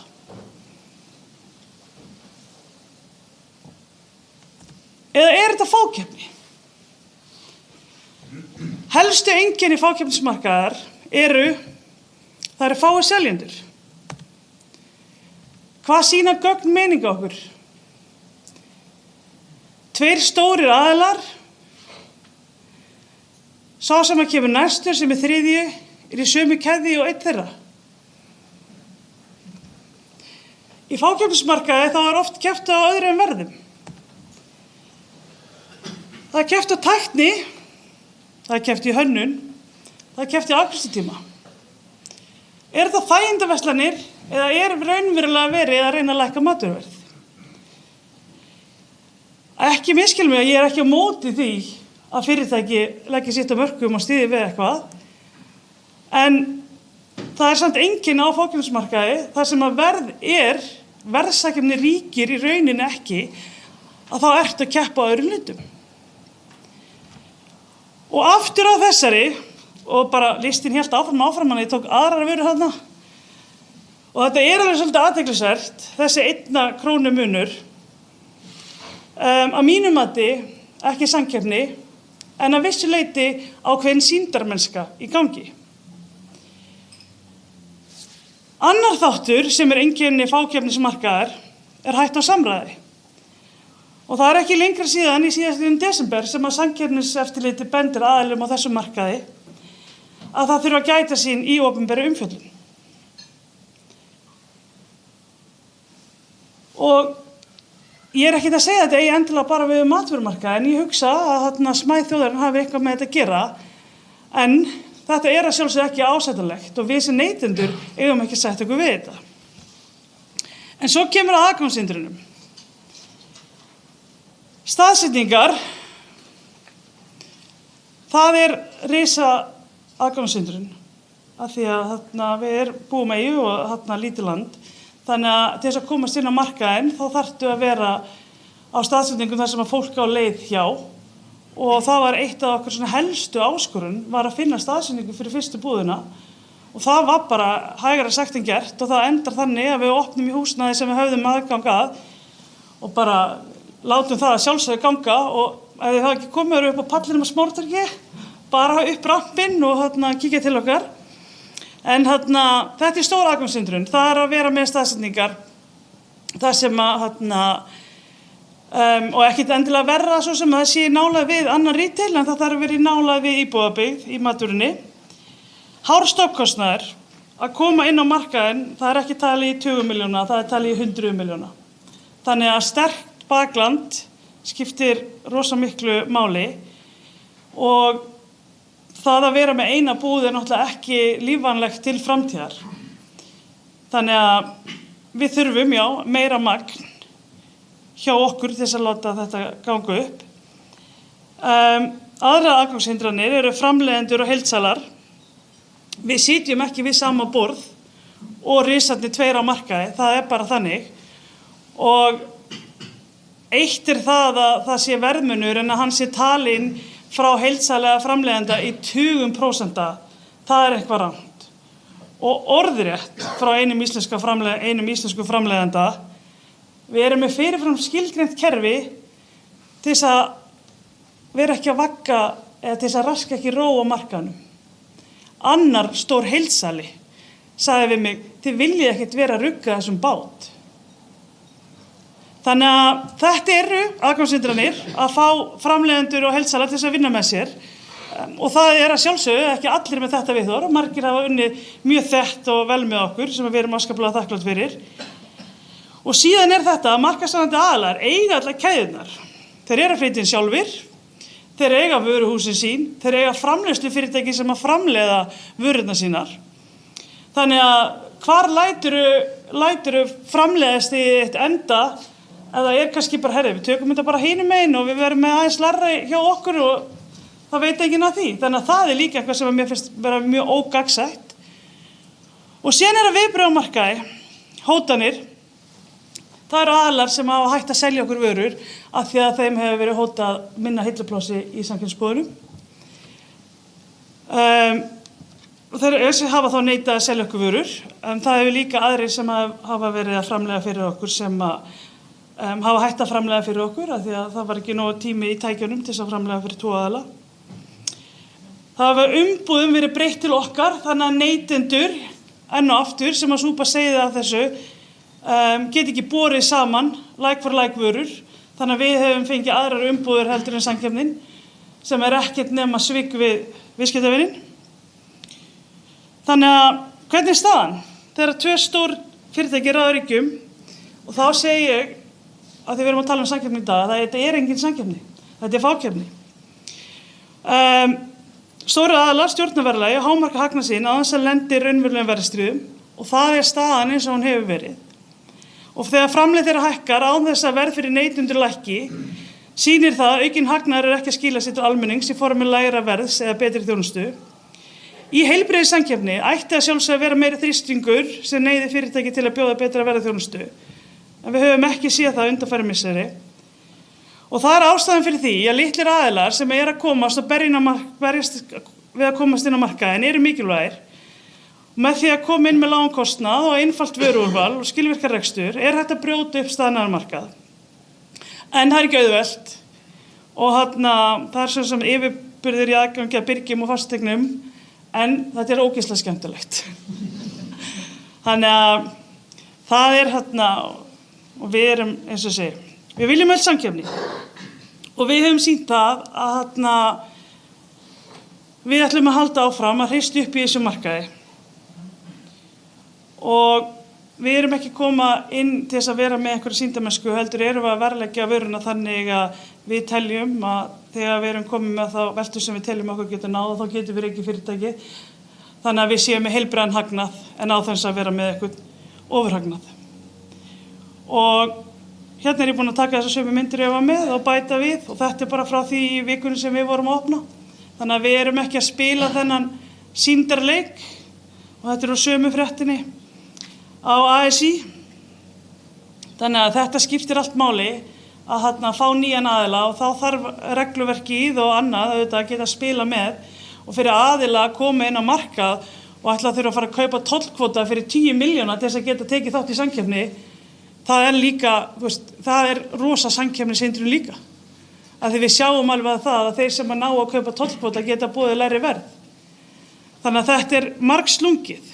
En við getum gert betur og ég segi það við og þið hérna í salnum, það eru við sem að þurfum að veita raunverulegt aðhald, hvort sem að séu smásölum eða heildsölum eða hvað sem í keðjunni, eða yfirvöldum og ráðherrum og þingmönnum, af því að við teljum tolla og annað vera á hátt. Og við erum, og ég hef sagt það áður, ég segi það aftur, við erum ógeðslega lélegir neytendur og því þurfum við að breyta. Ef við ætlum að geta bætt kjör almennings á Íslandi, ekki bara varðandi maturverð, heldur varðandi aðra hluti, þá þurfum við að standa okkur betur sem neytendur. Og þetta allir að taka til sín. Og ég var með sögukennara í Menntaskólanum við Hamrahlíð sem að sagði, hann heit Sigurður Hjartarson, að það svo stutt síðan við komum út í moldakónum og þess vegna þurfum við alltaf að vera fyrst í öllu og gera allt og vera rosalega fín og flott. Við erum stolt af því að geta versla hagkvæmt, að geta versla vörur sem eru að tilboði, sýnt ráðdeild í heimilishaldi. Það skiptir líka máli upp á þá að geta bætt lífskjör á Íslandi. Og við þurfum gagnsærra kerfi, þar sem stórir aðilar get ekki nota samstæðina sína til þess að stilla framleiðina sína. Og við þurfum líka, og það átti ekki semja lokun og búð við samkeppniseftirlitið, en ætlaði að taka við samkeppniseftirlitið út, en tók bara samkeppniseftirlitið út en ekki við. Þú getur ekki bara samið herðu, það sett ykkur skilyrði, ég ætla að semja að loka þessar búð, en ég ætla samt að opna aðra í 200 fermetra fjarlægð. Hvaða grín það? Þá vita allir að þessu. Þannig að eitt það líka bara að vera ekki ólöglegt, en kannski siðlaust. En byrgjar og framleiðendur kom ekki í veg fyrir samkeppni með úröldum afsláttarkerfum, eins og eru margoft. Og ég hef sagt við eitt sem stór framleiðandi og í markaðsráðandi stöðu, herru, ef þú getur framleitt þetta fyrir hann, settu fyrir mig, glæran póka, komdu með það, ég skal bara merkja það sjálf. Nei, það ekki hægt. Ég meina, vélarnir eru farinnar í gang, hvað þá málið? En að sjálfsögðu þarna ekkert verið nema að hygla þeim sem eru stórir á markaði. En að ég veit að næsta erindi samkeppni, það græða allir á henni, en við viljum bara að hún sé alvöru. Takk fyrir.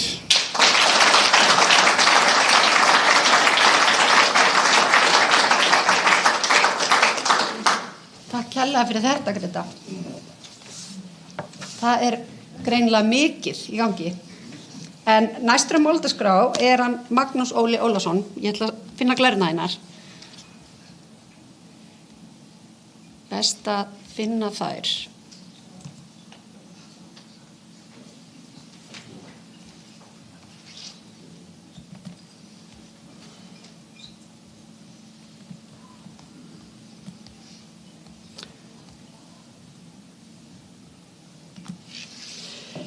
Magnús Óli Ólafsson, forstjóri Innes, einn af stofnendum Innes og forstjóri síðastliðin 12 ár. Nýbúin að hljóta viðurkenningu stjórnvísi í flokki yfirstjórnenda, óskar til hamingju með það. Magnús Óli ætlar að fjalla samkeppni sem okkar einkaþjálfarar. Vertu velkomin.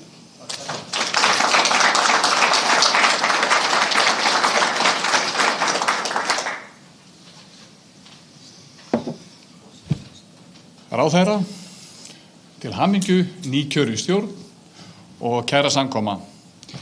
Já, samkeppni okkar einkaþjálfari og ég nota það sem minn þema í mínum inngangi.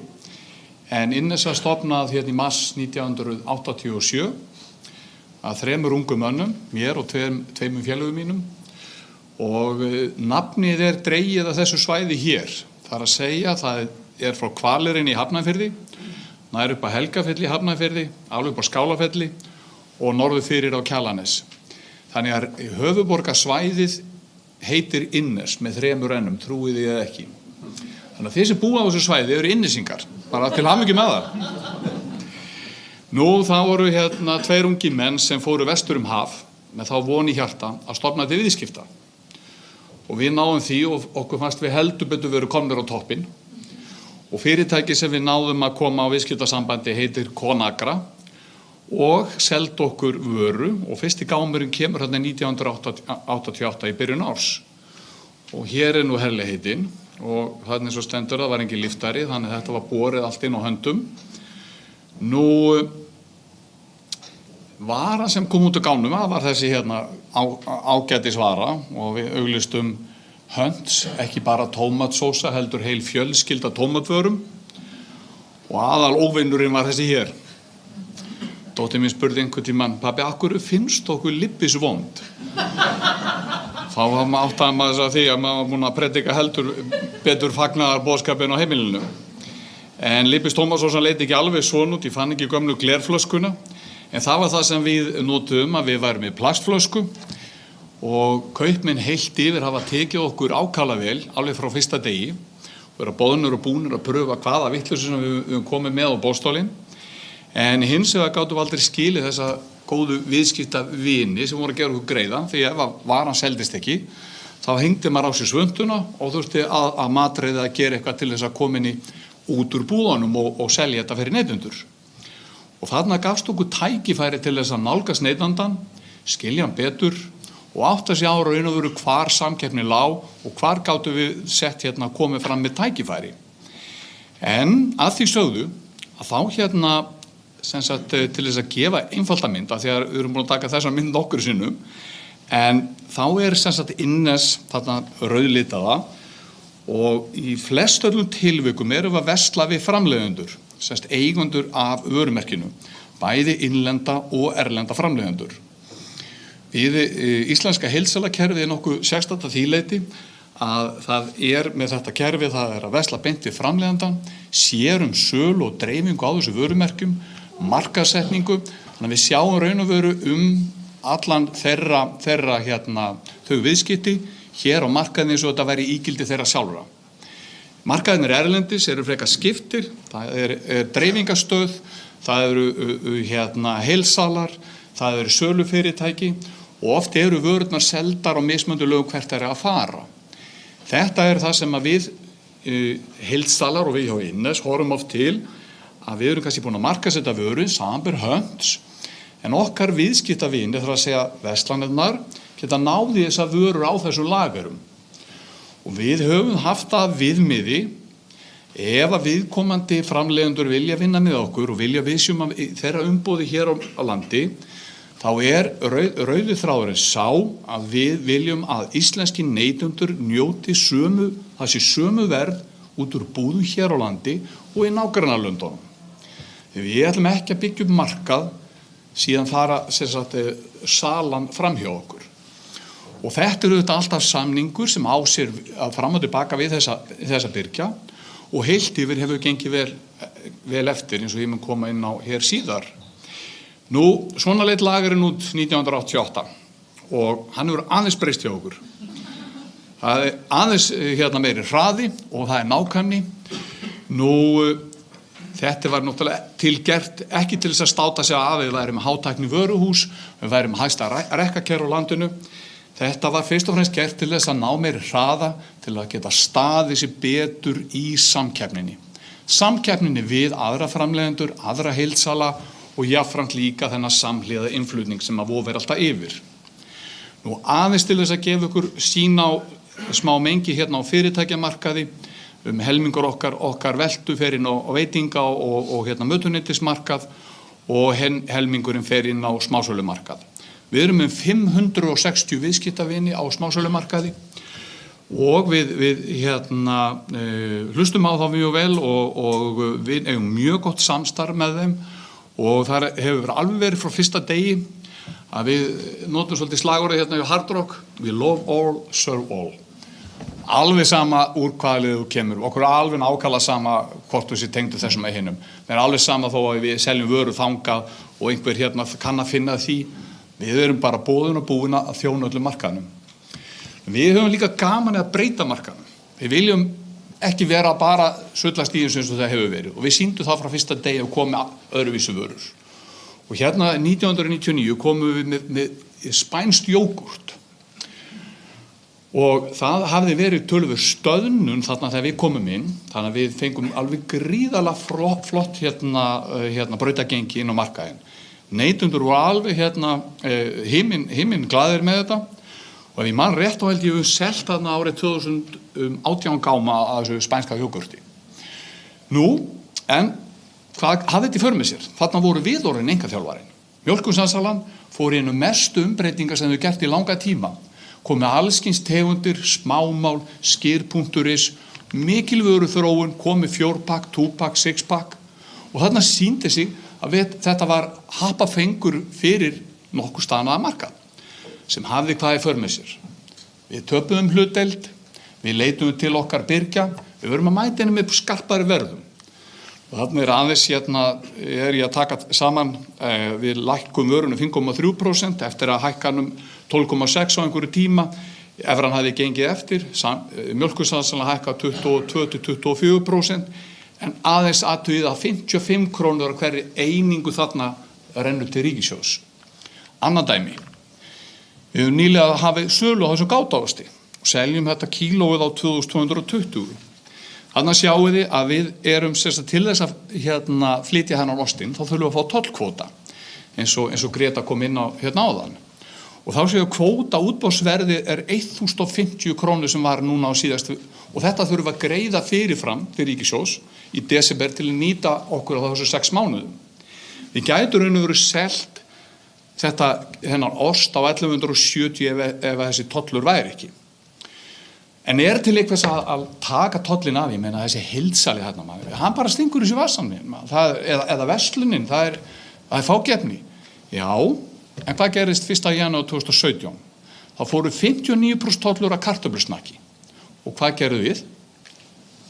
Lækkuðum heildsöluverðum 45%. Hvers vegna? Vegna þess að við myndum ekki ríða á vaðið, þá myndu okkar viðskiptavinir, verslanennar, flytja þetta snakk inn frá Noregi á 0% tollum. Og væri þá á 45% lægri verðum en við myndum bjóða. Hvað hafði það í för með sér út á markanum? Verður fer á þessu 750 til 800 krónum í rétt undir 400 krónur. Það búið að koma inn á frönskunnar, 46% tollur í dag. Samfylkingin vakti athygli á þessu núna nýlega sem þá var í stjórnarandstöðu. Þannig að ég vonast til þess að það verður sama breyting þarna og við getum lækkað verðið beint til neytandans. Nú, Philadelphia osturinn okkar sem við höfum flutt inn, ég tók verð út úr verslun í morgun, 695 krónur. Þið sáu að útboðsgjaldi á osti var 1050, þannig að 200 grama askja 210 krónur kvótinn á öskjunni, sem var þetta lækka beint, og þá væri virðisauka hlutfalli lægra, þannig að þetta geti sparast 250 krónur. En hún mætti okkur heldur betur samkeppninu á sínu tíma, og hérna neðst, ég fann þetta blað frá 2006, og þá kom mjólkursamsalan inn með oss sem við kölluðu Delphi. Og hvaðan kemur þetta nafni? Jú, það er vist eitthvað þorp á Grikklandi sem heitir þetta og það er ástæðan. En það má segja slagorðið allir Philadelphia. Býtum við. En þá er nefnilega gott, að því stundum gengur mikið á í samkeppni, þá er gott að hafa einhvern sem segir nei. Neytendastofa kemur og þarna segir, þið getið ekki notað þetta slagorð. Þannig það að brjóta gegn reglunum. Þannig að það er gott að hafa dómar í leiknum. Nú hér höfum við aðeins tekið verðkönnun saman og hérna erum við með lægsta verð út úr lágvöruverslun og síðan 3 aðrar verslanir í nágrannalöndunum. ef við horfum hérna á efri flokkin sem ég kalla matvörur, það sjáum við að það eru margar rauða tölu sem þýðir það að við erum töluvert að undir nágrannalöndunum. Það eru auðvitað líka tækifæri. En við sjáum þegar við komum í neðsta flokkin að þar eru við freka langt frá. Og aðeins til þess að að staldra við það sem við erum að horfa varðandi kjúklingabringur sem kosta lægsta verð út úr búð 1698, að þar kvótinn nálægt 600 krónum. Þannig að við getum auðveldlega með því að sleppt þessum kvóta, getum auðveldlega lækka vöruverðið þarna. En að því sögðu, þá ekki kannski lausnin sú og þarf að flytja allt inn, það. Við vitum alveg hvernig sveitir landsins myndu líta út eða það væri ekki fyrir góðan landbúnað. Og það akkúrat verkefni fyrir nýja ríkisstjórn að gera þetta með þeim hætti að byggðin leggist ekki í eyði hjá bændum. En að sama skapi, hvort sem það að gera með auknum beingreiðslu til þeirra, þannig að það getur snúið sér að fullum krafti í landbúnaði en þurfi ekki líka vera að keyra skólarútuna. En að því sögðu, hvað þá landbúnaður? Þetta það? Þetta umhverfisvænt? Það 2 kíló af fóðri til að búa til 1 kíló af kjöti. Þannig að hvort umhverfisvænt að flytja inn fóðrið eða kjötið. Það 2 skip af fóðri til 1 skip af kjöti. Þannig að umhverfisþátturinn, og þarna kannski eitthvað sem að liggja tækifæri. En ég ætla svona bara að ljúka mínu erindi og ég get eiginlega ekki skauta fram hjá þessu. Því ég á hlutamáli þarna og ekki alveg, ég hef vist saklaus en ég leið ekki vel þegar ég tók þessa ákvörðun. Og það var að fara í mál við Samkeppniseftirlitið. Og það kemur nú vel á vondan að Páll Gunnar skulle vera komið í púlti á eftir mér. En þetta lítur þannig út fyrir mér að með því að vera algjörlega undanskil í samkeppnislögum, það máttu raun og vera allt. Þú mátt hafa samráð verð, þú mátt skipta með í markaði, þannig að öskjuhlíðarfundirnir voru bara flottir sko. Þú mátt allt sem að það má undanskilin samkeppnislögum, ef ég myndi aðhafa eitthvað af þessu, geti fengið 6 ára fangelsisdóm. Og það ekki hægt að hugsa sér það að við séum komin á 21. öld og við ætlum að sjá íslenskt samfélag með þeim hætti. Það verður Jón og séra Jón. Og eftir 38 ára ævistarf mitt, þá ég segi, nei, ég veit þetta verður erfið ákvæðun að fara í mál, en það þó betra að gera það heldur en að reyna það. Þannig ég segi það bara, samkeppnin okkar einkaþjálfari, hún hefur alltaf við 38 ára sögu félagsins skilað okkur betri árangri. Og þarna getum við sagt að einkaþjálfarinn, hann stendur hérna fyrir aftan, þetta ekki reynda ég þarna. Þessi að gera sig kláran til að fara inn á völlinn, en það þarf einhver til að segja, bíddu, það ekki hægt að skora með hendinni í þessu leik. Það eitthvað sem heitir rangstæða.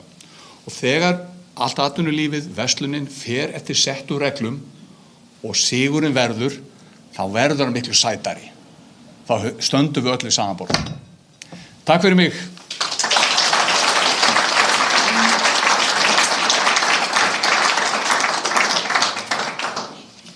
Takk fyrir þetta, Magnús. Þessi fundur eiga það til að hitna svolítið með tímanum. En við þurfum að loka hringnum og ég ætla að draga hérna upp glærur.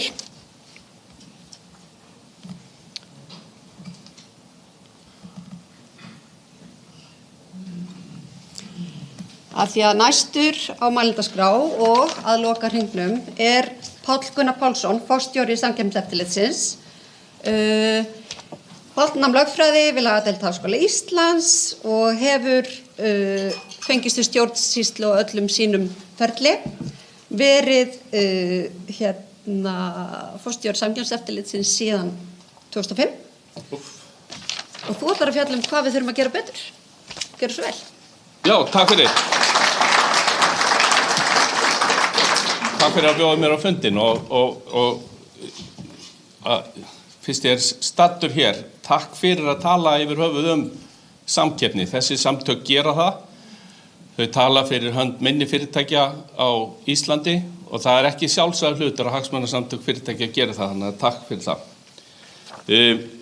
Ég búin að semja þarna helviti góða ræða því mér finnst. Ég hins vegar að hugsa að leggja hana til hliðar og birta hana frekar sem pistil á morgun.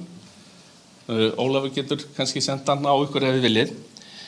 Og frekar að staldra við það því að við erum búin að fá ansi góða yfirferð hérna yfir þau atriði sem að svona standa eftir hjá mér og þannig að ef við kannski bara byrjum aðeins á því sem að Magnús endaði á, þar að segja landbúnaðinum, þá er ágætt að minna sig á að fyrstu samkeppnislögin í núverandi mynd urðu til í Bandaríkjunum eftir þrýsting frá bændum sem að voru orðnir þreyttir á kjötafurðastöðvum og flutningafyrirtækjum sem að höfðu búið til hringa og samráð og þau náðu, þetta voru þeir sem að í raun og veru pressuðu fram Sherman-lögin sem eru gildi enn í dag. Það er líka rétt að minna á það að þegar við heyrum oft í fjölmiðlum og frá þeim sem að tala fyrir undanþágum fyrir landbúnaðinn að bændum langflestum eins innanbrjósts eins og Friðriki sem að hér talaði fyrstur, þeir vilja valfrelsi alveg eins og þú. Og við rannsökuðum samruna Kjarnafræðis Norðlenska og SAH hér fyrir einhverjum 3 árum, gerðum þá ítarlega könnun á meðal bænda og kemur í ljós að 90% bænda, sauðfjárbænda og hrossabænda og 75% nautgripabænda telja samningsstaði sína eða staða sín gagnvart kjötafurðastöðum sínum sé engin eða lítil. Og það eru fleiri spurningar sem við settum fram sem að benda til þessa líka. Og þeir kölluðu hver fyrir sig til samkeppniseftirlitsins eftir því að skilyrði eru sett fyrir þessum samruna sem að við gerðum, það er að segja skilyrði sem að miða að því að tryggja það að ábati sem að samrunanum yrði myndi skila sér til bænda og neytenda og samningsstaða yrði ekki veikt. Og ég ætla að setja líka glærurnar á neti hjá okkur, þar eru slóðir, þannig að ef þið vilja síðan hendast inn og þær einhvern tíðan síðar, þá eru þarna einhverja 30 slóðir sem við geti kynnt ykkur þetta allt saman betur. Ráðherra er búin að fara ágætlega yfir þessi undanþágumál. Ég ætla bara kannski að bæta þrennu við það. Í fyrsta lagi að undirstrika það að það er mikill misskilningur í umfjöllun hér á landi að þessar undanþágur séu sömu undanþágur eins og eru hér í kringum okkur. Það er sannarlega ekki þannig. Það er hvergi þannig að samrunaeftirlit sé tekið úr sambandi eins og hér hefur verið gert. Og í Evrópu, Noregi og í Evrópu, þá miða undanþágur að því að styrkja samningsstöðu bænda á meðal annars gagnvart afurðastöðum sem þeir eru ekki eigendur að. Hér er þessu þveröfugt farið. Það er að segja, það eru kjötafurðastöðarnir sem að undanþágurnar en ekki bændurnir. Og síðan eru Magnús búin að fara yfir svo sem þessi dómsmál líka, minna á það að lærdómurinn af þessu sést meðal annars í því að MS komst í yfirburðastöðu, komst í aðstöðu til þess að ýta út af markaði litlum keppinut, samkeppniseftirlitið með ærinni fyrirhöfn, alla leið upp í Hæstarétt, náði að upplýsa þá háttsemi, þar sem að mjólka þurfti að borga hærra verð fyrir hrámjólk heldur en fyrirtækin sem voru tengd mjólkursamsölunni. Ef við færum okkur aðeins að tollverndinni, þá fór ráðherrann yfir það ágætlega líka og það er auðvitað bara þannig að tollvernd er ekkert sérstakt íslenskt fyrirbæri. Það er hins vegar þannig að það er í flestum löndum þannig að tollverndin er stillt af, þannig að þar sem að lítil samkeppni innanlands, þá lækkar tollverndina. Þar sem er mikil samkeppni innanlands, þá er kannski tækifæri til þess að hafa tollverndina hærri. Og það sem að við höfum auðvitað fyrir framan okkur á Íslandi er að við höfum prófað aðra leiðir. Guðni Ágústsson, þegar hann var ungur maður, þá fór hann að áliti og tilmælum samkyns yfirvalda eftir grænmetismálið og aflétti tollvernd, tók upp aðra framleiðslu eflandi vernd sem hefur skilað sér í því að hér lifir allavega fram á þennan dag, vissulega með áskorunum eins og annar atvinnurekstur í Íslandi, hér lifir samt grænmetisframleiðsla. Og við viljum líka vekja athygli á því að sem að félag atvinnurekenda hefur þetta að tala heilmikið að það þarf að huga að fyrirkomulagi við útboð á tollkvóta. Það þarf að huga að þátttöku kjötafurðastöðva í því líka. Við erum aðeins að skoða þetta núna og kalla eftir upplýsingum og það kemur í ljós sem að við vissum að kjötafurðastöðvar eru mjög áberandi innflytjendur í nautakjöti og svíni og þessum hefðbundnu kjötvörum en þeir eru líka upp á síðkasti búin að vera að nýta sér þennan kvóta, kannski þvert ofan í það sem að margir hafa talið. En þarna eru þeir auðvitað á vissan hátt í samkeppni við bændur. Þeir eru að flytja inn erlent kjöt í samkeppni við innlent kjöt. Og svo eru auðvitað þannig að það þarf að varpa samkeppnismati á alla tollvernd og ef að það engin innlenda framleiðslu að vernda, af hverju þá að vera með tolla. Ef við víkjum þá að annarri matvælaframleiðslu og svo innflutningi, þá auðvitað búið að rekja ýmis atriði í því efni hér líka.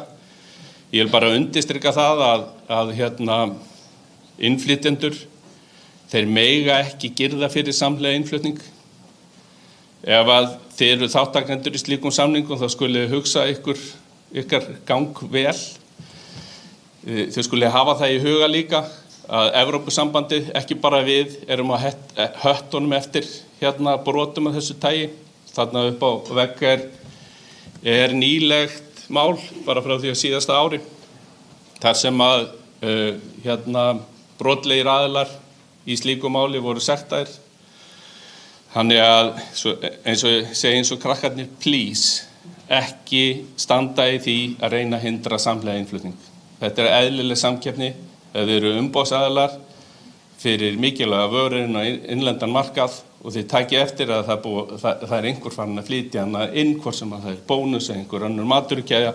Þetta er ekki réttu viðbrögðin. Það þarf líka að hafa sérstaka gætur á öllum kaupa og tryggðarkjörum sem að þið semjið eða verðið vör við í samningum. Þetta getur verið virkilega samkeppnishamlandi og alla slíka samningar þarf að gaumgæfa mjög vel og því stærri sem fyrirtækin eru sem standa þeim, því líklegra er að slíkir samningar geti annaðhvort verið brot á ólögmætu samráði, banninu á ólögmætu samráði eða banninu við misnotkun og markaðsandi stöðu. Og svo auðvitað á ekki stunda neitt samkeppnishamlandi samráð þar á meðal ekki framstillingu í verslunum. Það er eitthvað sem við höfum þurft að fást við í fortíðinni. Nú varðandi síðan smásöluna þá hefur þetta staða Haga núna undanfarin ár verið svolítið mótandi í því hvernig sá markar hefur þróast. Hagar hefur verið öflugur keppinautur, náðu markaðsráðandi stöðu og náðu að koma sér í stöðu til þess að virkilega láta finna fyrir sér. Jafnvel of mikið verðstefna bónus sem hér var til allmargra ára, að það mætti enginn vera lægri í neinum, að þeir þyrftu að vera lægri með öðrum orðum, lofuðu að vera lægri í öllum vörum, auðvitað skapaði nákvæmlega ekkert rými fyrir samkeppni í vöruverði frá öðrum aðilum og Hagar voru sektaðir út af þessu 2008 og það var staðfest alveg upp í Hæstarétt. Það þarf að hafa gætur á samningum birgja og smásöluverslunarinnar að þeir felli ekki í sér ólögmætt samráð. Þarna hef ég í huga forverumerkingamálið, þar sem kjötvinnslur sömdu við bónus. þar á meðal smásöluverð. Það sáum við og komumst að niðurstöðum að væri ólögmætt. Gerðum sátt við flest fyrirtækin en Langisjór eða síld og fiskur og mata fórum með það alla leið í Hæstarétt sem var staðfest þar. Og svo þetta atriði sem að Greta hefur vakið talsverða athygli á, það að segja verðmunur frá til birgja, til smásala frá birgjum. Og við skoðum þetta býsna vel, tókum 270 vörur í 2012, birtum þá ítarlega skýrslu, sáum að meðaltali þá höfðu minnstu aðilarnir kannski úr að spila 1%, 2% í álagningu eða þeir ætla að reyna að mæta verðinu sem að stærstu verslunar venjulega bónus buðu. Þetta auðvitað ekki mikið svigrúm til verðsamkeppni og við köllum eftir því við birgja að þeir þyrftu að rökstyðja þennan verðmun. Okkur fannst þeim ekki í öllum tilvikum takast vel til í því. Við komum aftur að þessu í skýrslu 2015, endur tókum þau tilmæli og ég ger það bara aftur núna. Það getur vel verið að þið geti rökstutt þið birgjar, ef ég má tala til ykkar, að þið geti rökstutt verðmun. En þið þurfið að vera til samtals það. Það þurfa að vera einhver málefnaleg rök fyrir því. Mörgum tilvikum geti því verið í markaðsráðandi stöð í einhverjum tilteknum vörum, þannig að þetta getur falið í sér brot. Talum ekki ef það er eitthvað samráð sem þar undir. Þarna þarf að fara varlega og einhverjar hótanir sem litlir smásalar verða fyrir og svo framvegis. Við viljum bara vita það. Og ef þið birgjar viljið ræða þetta, eruð í vonlausri stöðu bara út af því hvernig markaðurinn þá viljum við gjarnan heyra af því líka. Og síðan þetta með bara innkomu nýrra aðila almennt. Við höfum prófað ýmislegt í þessu þegar að Hagar keyptu Ólís og N1 og Festir unnu saman, þá settum við skilyrði sem að Greta reyndar nefndi að hluta til áðan, það sem að við reyndum að búa til svigrúm fyrir nýja samkeppni, nýja á góðum staðsetningum. Flest af því fóru ekki vel, Svona úrlausnin og því varð okkur vonbrigði. Hluta til vegna þess að síðan reyndust sum af þessum skilyrðum hafa verið brotin og við gerum sátt við Festi varðandi brot á skilyrðum í því máli núna fyrir jól.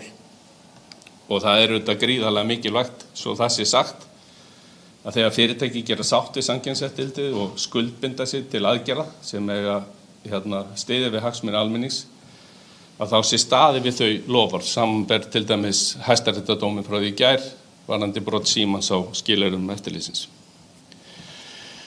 Síðan bara rétt að lokum.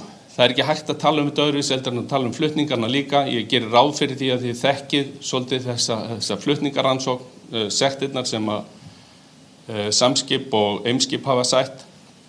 Þið getið kynnt ykkur það mál með býsna ítarlega, með leitarorðum. Ef þið nennið ekki að lesa 3600 blaðsíður, þá er þetta leita í gegnum og þá sjáu þið að það er á ferðinni háttsemi sem að þið eigið ekki að þurfa að sæta.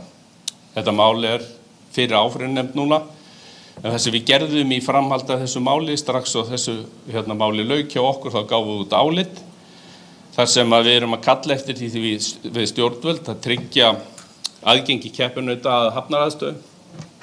Þar hefur félag atvinnurekenda beitt sér líka, er á sömu línu og við, ef svo má segja.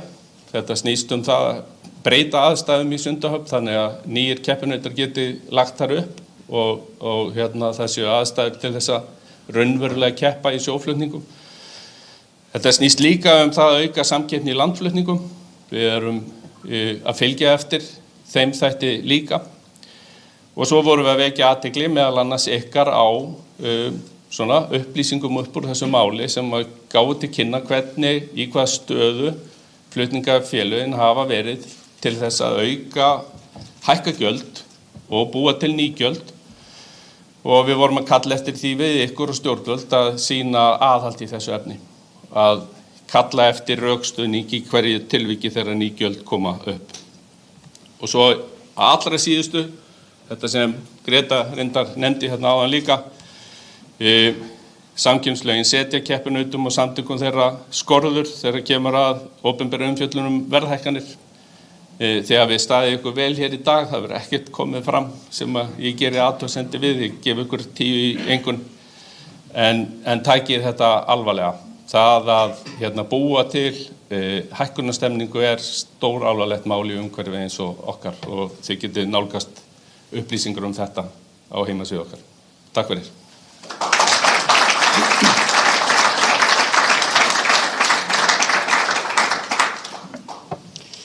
Takk fyrir þetta, Páll, kærlega.